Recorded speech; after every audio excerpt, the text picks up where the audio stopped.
What is going on, everyone? It is Foul Play here. We're back for match number 3 of this modern league. We're versing Jerry, and I'm pretty sure Jerry's a Tron player from memory. If not, I guess they're on some sort of combo. We lost a die roll, which means we are on the draw. Opponent has chosen to play first, and this is definitely a keepable hand. So keepable 7 is always nice with Bogles. Opponent's mulligan to 5. I'm going to just say Tron. Maybe Heliod combo. I guess we'll see what happens.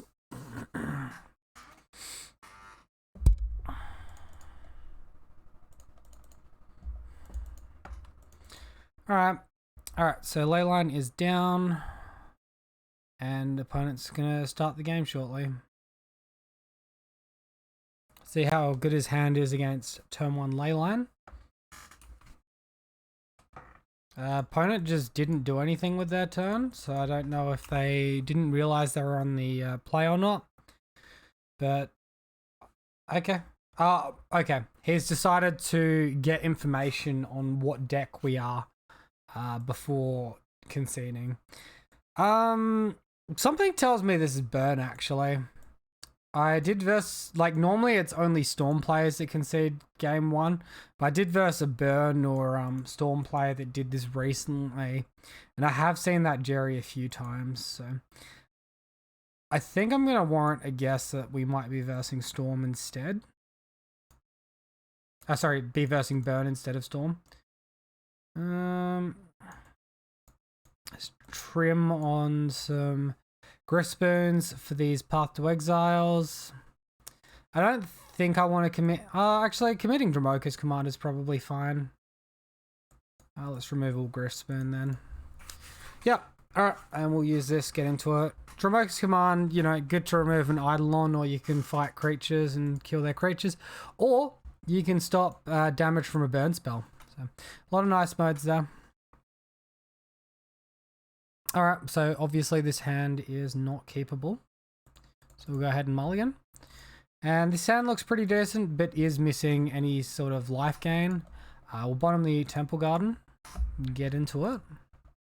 Opponent has kept a 7.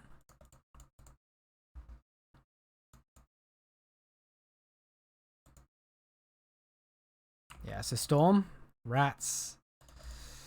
We're going to have to be fast against the Storm deck. I mean, maybe it's a burn deck that's splashing for Spike Field, but it's not the most likely thing in the world, right? Costs 1 red. It's a Charbelcher combo.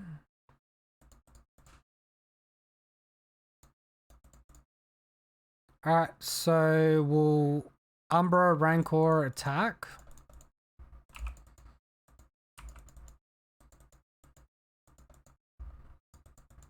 And I guess if they do a million rituals into Charbelcher with, you know, 3 mana floating, then they've got us. If not, we can Daybreak and attack and gain some life, but we're probably in a bit of trouble from that point forward. Not entirely sure, assuming this is Belcher combo, I'm not entirely sure why they conceded game 1. To like Leyline Bogle, it seems a bit off. Because, oh wait, does Charbelcher target a player actually? Just have a quick check here.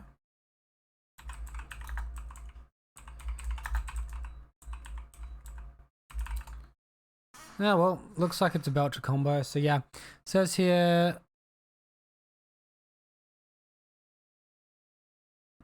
alright, deals damage equal to the number of non-lands permanents to any target. Really? Magus of the Moon? Alright, whatever. If he's spending that on Magus of the Moon, we've already assembled Trample. We got Totem Armor, we attack for 7. Next turn, we will have lethal with this Hyena Umbra.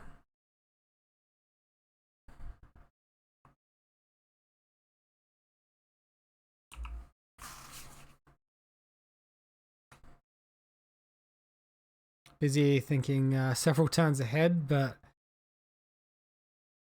Looks like we're going to be forcing the issue pretty soon.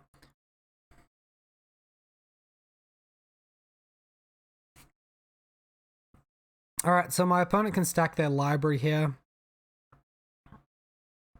I think we can put them to 1. I'm not quite sure if that's enough to kill them, though. So I guess if we were to draw an Ethereal Armor, we'd win.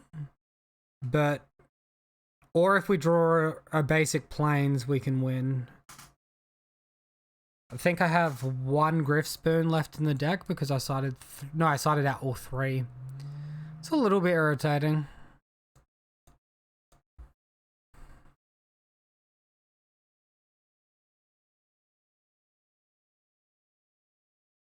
I guess we can take this time to look at what our opponent has exiled. We'll put this on the bottom of our library. We definitely don't want that card.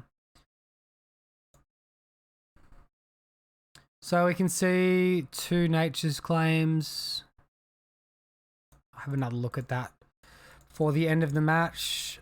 As I said, we can put our opponent to 1 here, and I guess we'll have to see how good his hand is after that. I think they just reforged the soul into enough mana effects to just kill us, right?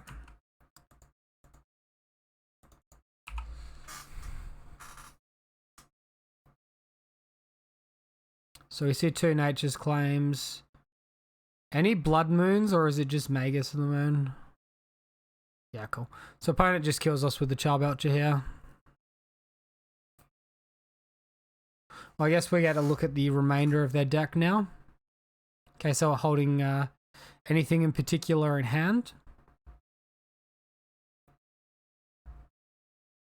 Oh, it revealed twice. That's really annoying. I don't see anything else that's like too pressing there. So Leyline of Sanctity sort of remains good. I think our Path remains good as well. Spirit Link doesn't do the most in the world. Suppression Field like sort of soft slows them down. Gadoktig is really good because it just stops them from casting Goblin Charbelcher at all.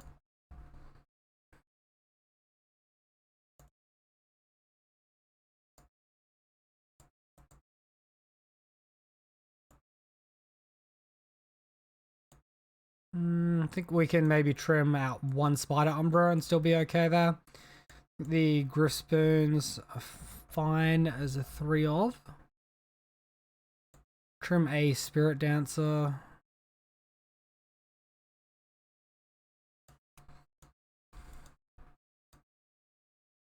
Well, the Glitters was like very good there.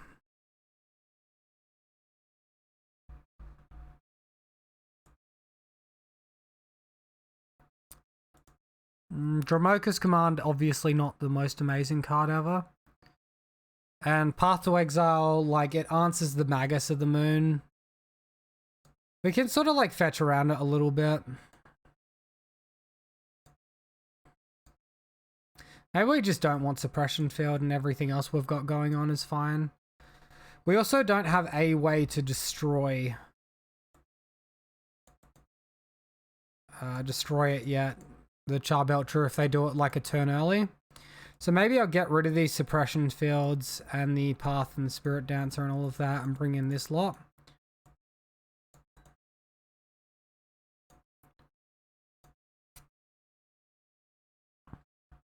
I trim 1 Boon and 1 All That Glitters.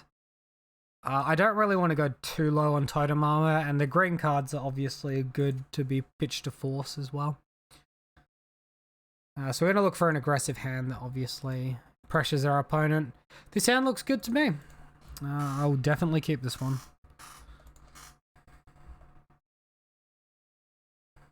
Here we should probably play around the Magus of the Moon as well.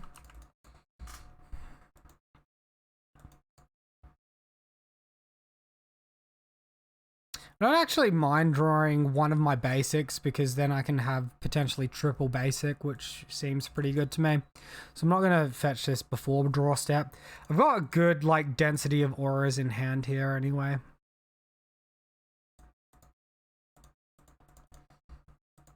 So at the moment, the only aura I'm not going to be able to cast is going to be Daybreak Coronet, which is unfortunate, but it's what it is. We can still go Rancor plus all that glitters through like a Magus of the Moon if he rituals into it.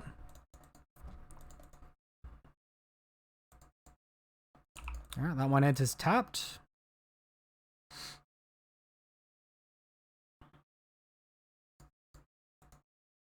Now there's like a little bit of a temptation to Daybreak Coronet here, but it's very weak against specifically Nature's Claims. So I'm going to run out 2 other auras and attack for 5. They can shrink it down by destroying one of the auras if they want. That's fine. As it is, they do need to answer the Gadok Teague before they can do anything. They get rid of the All That Glitters instead of the Spider Umbra, which seems a little bit interesting to me. Our read on Nature's Claim was correct, but it's not like a hard thing to read in that spot, right?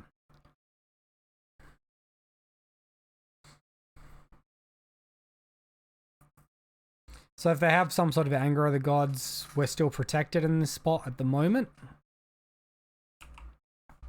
I guess we can't beat double Anger plus a second Nature's Claim.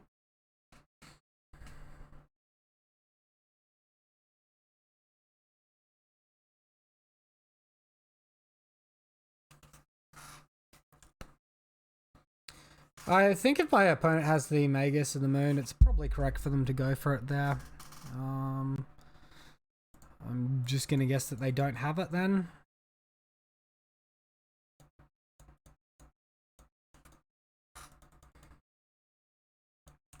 Alright, let's attack for 8 and see what interaction our opponent has.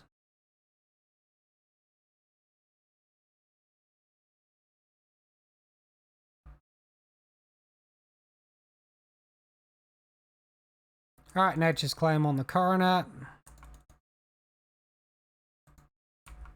We still get in for 5 damage though, which is a decent clock. And I think I like playing out the Horizon Canopy here. If we need to double crack canopies next turn, Razor Verge Thicket will come in untapped anyway. I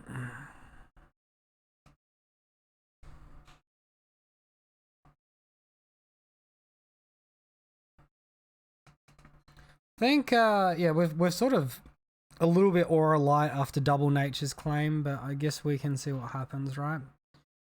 Alright, Metamorphose, floating red, and he's thinking about the second color, green. Alright.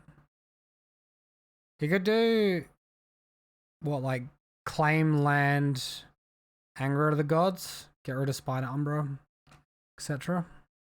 Opponent concedes. Alright, we get there. Nice stuff.